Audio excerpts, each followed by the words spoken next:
Clichy-sous-Bois, France. The queue for the food bank snaked for hundreds of meters, out of the shuttered marketplace bordered by tower blocks and down the side of a four-lane highway on the outskirts of one of Europe's wealthiest cities. In Paris's depressed suburbs, the number of people relying on food handouts is soaring as a strict coronavirus lockdown plunges France into its deepest recession since World War II. Many worked in the grey economy before the outbreak, and now receive little protection from France's generous welfare state. There were lots of women who worked looking after children.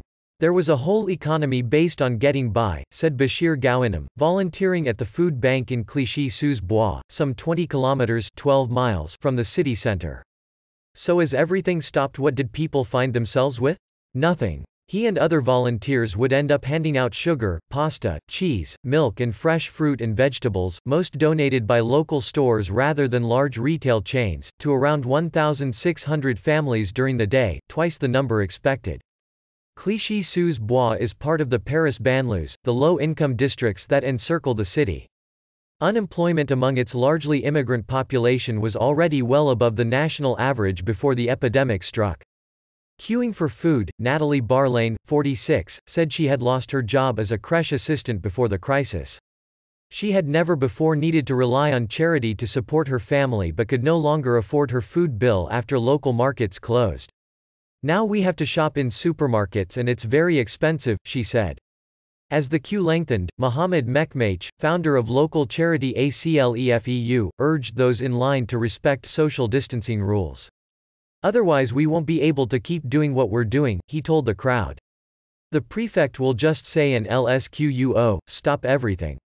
That would be a shame. We're all here for the same reason. In the banlieues, the strict curbs ordered by President Emmanuel Macron to try to contain the epidemic have exacerbated deep-seated social tensions. Cramped social housing, workers with frontline jobs and a restless younger generation have turned some into hotspots of infection and unrest. Violence hit several neighborhoods for 5 straight nights over the past week. Due west of Clichy-sous-Bois in another suburb, Argenteuil, Conte Sacco's charity was delivering food parcels to households. He says he is shifting 600 a week, and is barely able to keep up with demand. Some recipients were illiterate and unable to fill out the mandatory government forms justifying movement outside the home. Others were families struggling to feed their children 3 meals a day after schools shut down.